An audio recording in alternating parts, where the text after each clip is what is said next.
So I just think it's wonderful, your interest in this. Oh, it's so encouraging. It gives me hope for the future that you both are so, and there are others like you too, I'm sure. So Yeah, but like our set of circumstances were slightly unique because the way we got introduced to classical music in school, that doesn't happen to a lot of people. So it's a private school and you got introduced to classical music. So like definitely not public schools, and in private schools there's Not no much music curriculum. So it's really extracurricular activities which might introduce you to music, where it will be performance based and most focused of the on Western. the guitar or the keyboard or something like that. So really organic interest is really going to come from people who have lived in the gharana tradition. It's not going to come from the outside. So that's my take on it. But yeah. well, it's also, I look at this music as very unique, meaning it True. has a specific meaning and it's different. Like when you listen to so much pop music, it begins to sound all the same. That is It's true. just, I mean, I listen to some, not so much pop, but more like it's in.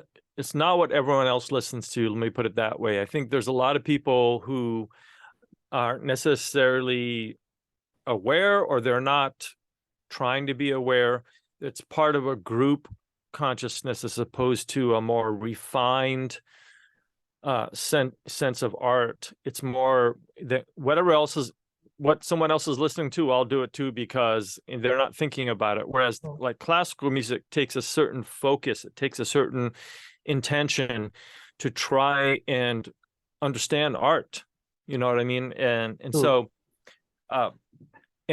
so in some ways it'll never be popular, but I would certainly hope that there's a resurgence, because people are tired of hearing the same thing over and over again, and so they want to hear something different and Sure. or unique. That's what these different sitar gharanas are. In the meanwhile, Dr. Lybarger, I'm just curious, who was the first musician you interviewed In Pakistan, in in Pakistan? Lahore, yes, yes. I think it was my Ustad Bhai, who's now passed, Ajmal, Ah, Ustad Muhammad Ajmal Khan. He was based in Islamabad, Rawalpindi, and so, oh, good.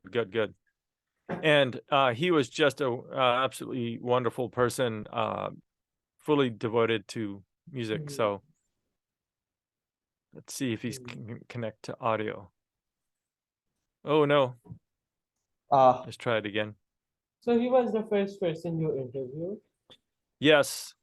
So, and I also had interviewed an old Pakawaj player Oh, at the time, Sufi Karamdeen, Ustad Sufi Karamdeen, and he was Rawalpindi. He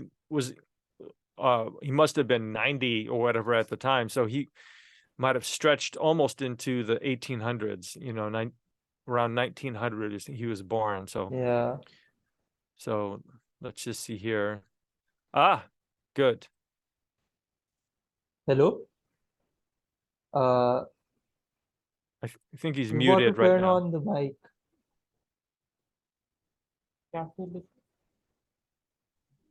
अच्छा अब ठीक है अब ठीक है. हाँ जी. Yes, awesome. Perfect. Ji, so you were cut short by the meeting, or then I think you were asking Dr. Lybarger about his interviewing. The first person he Oh, yeah, so interviewed. the first person he interviewed. Right. Well, I can continue that later if you don't mind. I would love Yeah. for Mr. Ali to Yeah, please. keep speaking. I wanted to ask, I was looking at some of the younger musicians in here, and I think one was Shiroz Hussain. I'm looking right now in Senya, Jaipur Gharana, and then there's Lahore Music Forum recording of him playing Shud Sarang. And I just wanted to, I don't know if you've seen it, but there's a recording of Pandit Buddhiditya Mukherjee, who's so good. And I thought I was listening to the same recording, you know, but he was so good though. Shiroz Hussain. I was like, is he still playing? Do you know? And what's your take on it? Is it Senya Grana that he's playing? I interviewed back in 2008. He was a school-going kid back then, and he was a son of Right. Ustad Sajid Khan. Sajid Khan, I think. Sajid Hussain, Sajid Hussain. who is from the same kin of Kabir Khan, who was also a exponent of Jaipur Senya Gharana. True. Okay, and Sajid Khan actually didn't had much intention of getting his his sons or his brothers, sons, his cousins into music. But when I went there and I asked for their lineage and everything, and I paid them a great respect, and these were like kids sitting there. I do have a videotape in which he played a Mangat. Back then he just started actually. Oh, wow. But upon that everything, Sajid also made up his mind that this legacy should continue, because there is someone who's coming all the way from Lahore just to family. I was just writing all the lineage, Wow. and get all the pictures and everything. Yeah. So they saw me. They felt that this is something like really important, that they carry that legacy, which is valuable. People respect that. So wow, that's how actually they started. I'm still in touch with them. Oh, There's another guy who's Sajid has another brother, Imdad Hussain Khan. yes. His son, right. Waqas Hussain, he also plays electric sitar, and he's also a very versatile sitar player. He was there too, actually.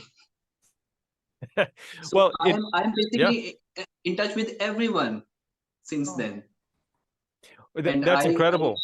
You should bring them in again if you can get them to Lahore, or you go to Karachi for maybe this podcast idea, because I heard him sing. This is just from this recording from 8 years ago. I think he's 24 by now, this Shiroz Hussain. But his singing was so good. He sang the gut. I was like, he could be like a classical or a ghazal singer, you know what I mean? Like, wow. Yeah. And he's there in Karachi, right?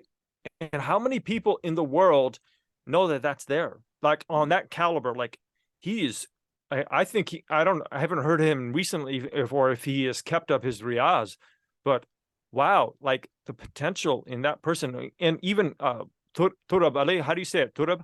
Turab. Yeah, Turab is phenomenal. That guy is phenomenal. Yeah, another one. And it's all very Gayaki. I mean, Turab, the Rageshri I was hearing sounded like with some of the Lekari, like Shahid Pervez. Exactly. You got it right. Media. It's the media dominance. So where is the Senya Gharana in Shiroz Khan, or where is the Delhi Gharana in Turab Ali? You know what I mean? Where is it? Not anymore. Yeah. Khatam. Sajid Hussain recorded me a few guts. One was a very beautiful gut of that which rag? But I basically recorded a bits and pieces, a gut of Khamaj of Senya Gharana and everything. So I did, but I knew that styles are gonna eventually fade away. Whenever the media hit it, and you know what? First few recordings I gave to Sajid Khan of Buddhiditya Mukherjee. because he asked for it. The rest is So, history. in a distant perspective, I'm the culprit as well. But what this also shows is the power of what scholarship can do. You know what I mean? True. Like when I did my research, and I regret this because I still see myself as, you know, even though I'm an outsider, I was still born in Lahore, so that's part of who I was.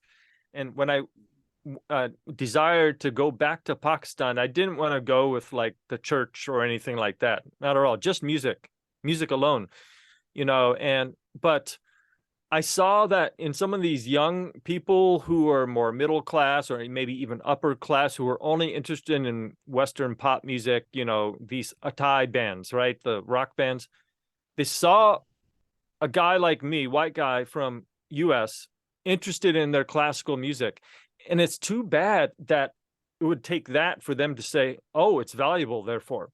You liberate your minds, forget me. You know what I mean? Even the latest events demonstrate that, look, wake up, you know, take your country back, right? You know, I don't want to get into the politics, but, you know, and so, and I at the time, I understood that. I was like, I don't like this because, I mean, in a way, yes, it's an honoring when a foreigner is interested in another person's music. You know what I mean? But do we say that about all the metal musicians in Lahore? Metal music, you know?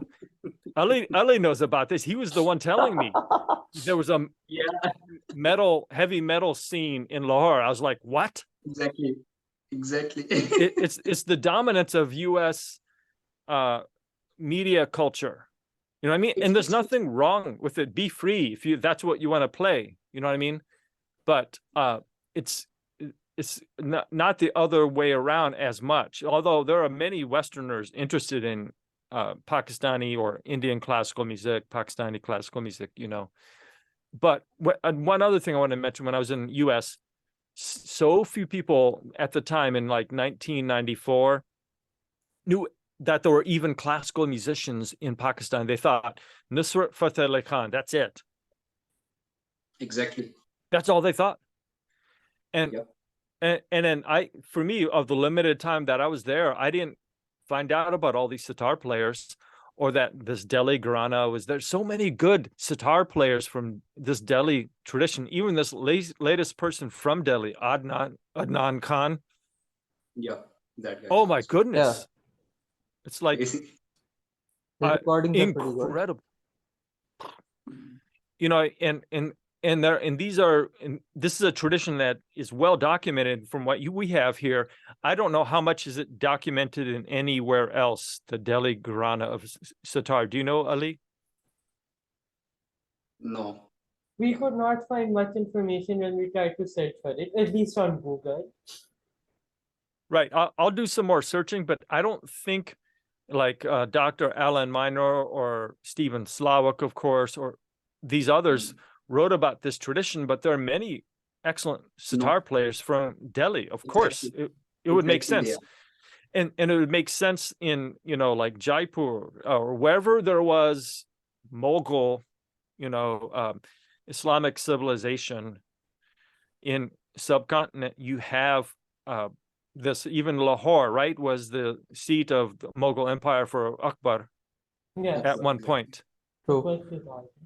You know, or the sitar maker deciding to stay in Lahore, right? Instead of Sure. you know.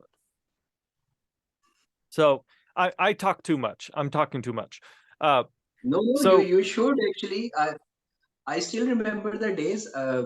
I was back then when I started NC, I was a guitar player actually, and I used to play some underground bands and some stuff actually. Play the power chords and would feel that this is it actually. Dr. Lowell actually, I was sort of his apprentice. He would took me to the local musicians. He took me Yeah. to the those sitar shops, those Right. local musicians, traditional musicians, the tabla players, and I would assist him there. And he taught me all these actually, he in a way he prepared me for the field research which I did. Hmm. So Yeah. he was the, solely the reason I was able to do it. Hmm. Because he trained me actually. He used to give me, I was a student back then. I didn't had, pocket money or anything. And he would, uh, give me some, money to, so I should be, giving nazar to the, the sitar players or Yeah. the other musicians as well. So it's strange in a way that a foreigner would, teaching me my culture and my music and preparing me for that Right. as well. Well, So yeah, and it also shows the complexity of culture. Like True. Pakistani culture isn't just one thing, it's numerous things, right? There's so many, just like any culture anywhere in the world. And this is well known. I mean, even the famous Islamic historians Ibn Khaldun and Ibn al-Arabi, and some of these were excellent anthropologists. They would go to other cultures and document this, True. because they had a sense of history from Islam, right?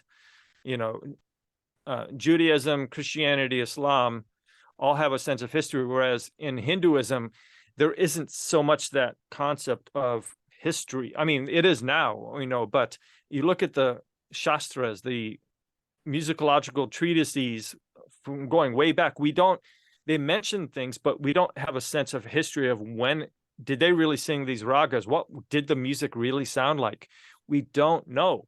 We have a much clearer idea from the Persian and then later Urdu works in it, and you mentioned a few of these works in your own research, and because it's more historical, and only now are people beginning to look at that. Only now are some scholars going to Pakistan because they're like, oh yeah, of course, Pakistan's right next to India. It's not a Arab culture, right? I mean, yeah, It took a little while to we realize that. well, yeah, and when I was in U.S., and sometimes it's still the case, they're like, oh, there are two things about the language. Oh, do you speak Pakistani? That was one, and then Okay. another one is, do you speak Arabic? For a long time, I thought the language spoken in Mexico was Mexican. I found it out only 2-3 years ago that it was not, in fact, Mexican. Right. So Yeah. it's a fair mistake, Yeah, unless you it is. study. Sure. So, but getting back to the topic of these different styles, I did want to ask Ali one question here. When I was at the Pakistan Research Cell at Al Pakistan, you went there too, I think, to get historical Exactly. I did documents. an internship there as well for a whole summer vacation or something. Right. Well, who is the doctor who is like a medical doctor, and then he just left that, and Dr. then Qureshi, Dr. Qureshi. Dr. Qureshi, yeah, he was a big fan of Buddhaditya Mukherjee, Yep. but he I think, and also Mr. M.A. Sheikh, the older man who had known everyone, they praised Ustad Fateh Ali Khan, the Kapurtawala, the father of Nafis Khan. They praised him so much. And M.A. Sheikh told me a story that he was as good as Vilayat Khan or something like. I know this is people claiming this thing. What do you know about Ustad Fateh Ali Khan? I read a little bit about what you write in your thesis here, but did you hear this, that he was like an absolute top level virtuoso? Obviously he passed away before I could meet him. But the recording I get, that doesn't actually reflect that any that phenomenal virtuosity that everyone talks about it. Or maybe the recording that we have are of that era, that when he's completely deaf or partial deaf, or hearing imperial, or I don't know whatsoever. So we don't have no clue. Plus Nafis was very secretive about True. telling much about. I have shared a whole video actually We with can these see guys as that in well. the interview. He wouldn't, he Hmm. was quite reluctant at first. He kept refusing to meet me at Napa, but I was, I was Persistent. persistent actually. I keep, pursuing him. And whenever I would talk about his lineage and etc. stuff, he would say, "Oh, I don't really remember. I never took any keen interest in that of keeping the record," which is a very common thing all with all these Rubabi musicians that I have encountered with or met, came across. Have you So they try to hide their identity actually, because they think they, when the people will find out that they are Rubabi, and they will discriminate them. First of all, not being very hailing from a very uh,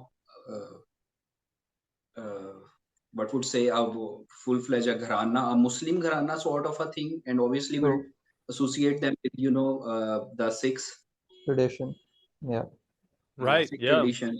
Yeah. excuse me? So there were such things, but Nafis, I did documented uh, his plucking hand, his distinct technique of playing with three misrabs. Yeah. Right. That I did capture. Yeah. 3. Yeah. Incredible. Yeah, because I saw that early on in Islamabad. That was where I flew in 1994, and I saw like a concert of different musicians, and Nafis was there, and I thought he has 3 of those. Yeah. I had never seen, and then Exactly. other Pakistani players would have 2. Even Ustad Ashraf Sharif Khan would have 2. I'm like, I never saw that in India at all, ever. All the historians says that whoever played Veena would play these many numbers of sitar, 3, 4, or 2. Fascinating. So it's a but I didn't had any very solid evidence of it, or by Sure. anyone. I didn't actually quote it. So it's the Veena tradition which is now still remaining in the sitar. Because Ashraf Sharif, when he played with 2 Mizrabs, or Sharif Khan was also a Veena player, his father. He used to play Veena. Right. And Kapurthala tradition was also that tradition actually started with Mir Nasir, who was primarily a Veena player. After upheaval at Delhi, he actually shifted to Kapurthala. I see. Right. Yeah. Yeah. And this is all very fascinating, and because the Exactly. recording I heard of Ustad Fateh Ali Khan, I was like, oh gosh, he's even Besur. Exactly. Yeah, I shouldn't be बहुत saying बहुत this out loud too much, but but you can't lie in music. It's a fact actually. True. That's the one good thing I have learned about with from you as well, that you are a very straightforward guy. But I guess being straightforward doesn't actually pay off that well, because oftentimes most of the people got pissed off actually for no obvious reason. I don't know what's with that, but of course I would say that on anyone's face that I didn't find that of him as a great maestro of that stature actually, whatever the recording I find. uh, of course I haven't actually never heard him in person, because he died actually before I was born. Right. Yeah. Well, but but it's quite possible that he was great, because I do remember now, you just mentioned it, that he did go deaf, and then that's the death of your music, and it's not the death, but I mean it's too bad. It's greatly unfortunate, and so Sure. I'll give credit for that. But his wife was I guess I have heard was a good player, and she actually taught Nafis. oh That's wow, interesting. That is from someone who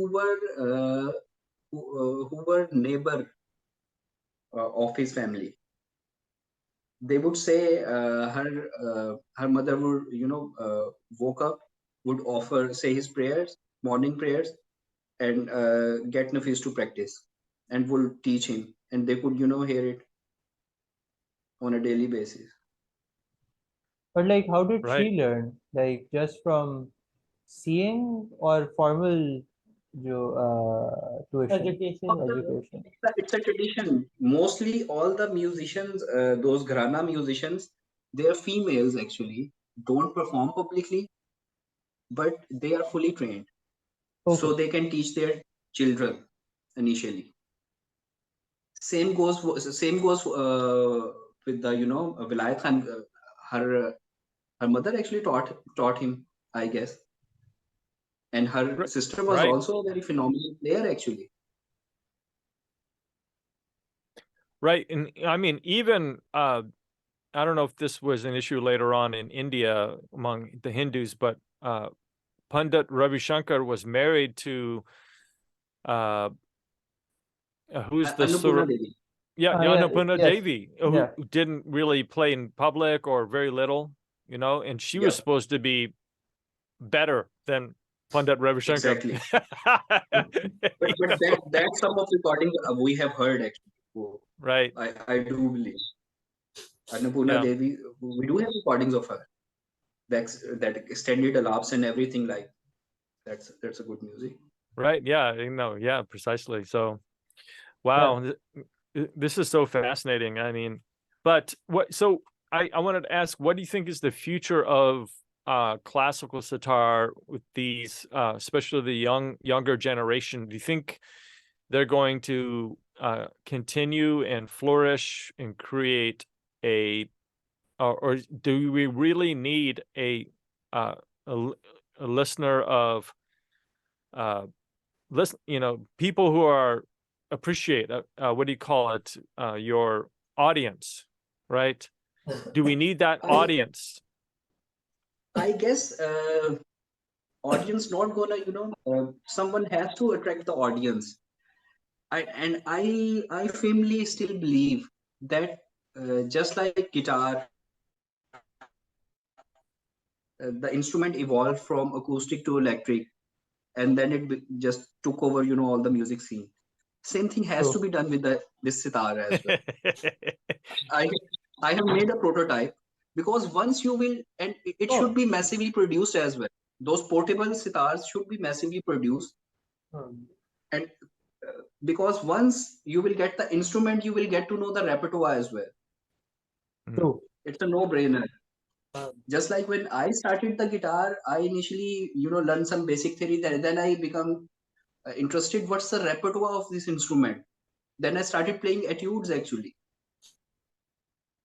I started Right. learning too. Same, I guess, thing will go for this sitar as well. It should be portable. It should be, you basically suggested me that I should made a kachwa sitar and put a pickup in and play it. That I did actually. I can't even remember that. Gosh. What I exactly? I remember missed it. because you were the real teacher back then who taught us something, who gave us some direction. I'm honored. Thank you. Yeah. Yeah. Well, that's amazing.